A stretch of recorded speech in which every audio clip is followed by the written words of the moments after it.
প্রেমের বিয়ে জায়েজ কিনা? দেখুন ভাই, প্রেমের বিয়ে জায়েজ কিনা,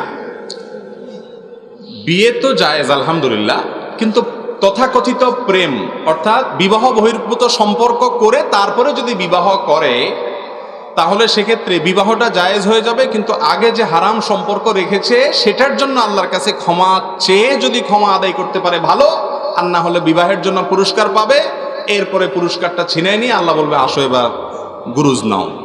কারণ বিবাহের আগে যে সম্পর্ক করছিল সেটা হালাল না হারাম? হারাম। বিবাহ করছো, সুন্নত আদায় করছো, ক্রেস্ট নাও, এরপরে ক্রেস্টটা বুঝে এবার আসো মুগুর নাও। কথা কি বুঝাতে পারছি? অনেক যুবক ভাইরা বলেন বিবাহের উদ্দেশ্যে প্রেম করলে ওইটা জায়েজ। অর্থাৎ আজকাল তো বেশিরভাগ এই তো এমনি তো প্রেম জিনিসটাই একটা চিটারি, এটা শয়তানের একটা ভুয়া জিনিস। যুবকদের যৌবন বয়সের ভ্রম, নষ্টামি, এগুলো প্রাপ্তবয়স্ক মানুষের প্রেমের কথা বললেও সে হাসবে, কারণ সে জানে এটা যুবক বয়সের একটা পাগলামি।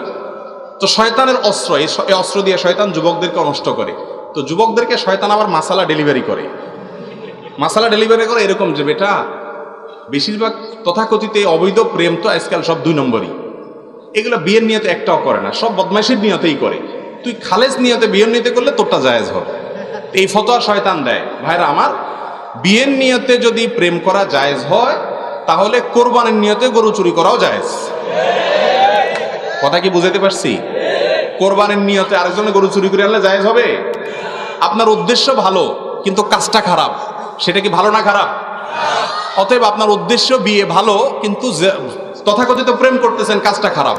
অতএব উদ্দেশ্য ভালো হয়ে গেলে খারাপ কাজ কি হবে না, ভালো হয়ে যাবে না।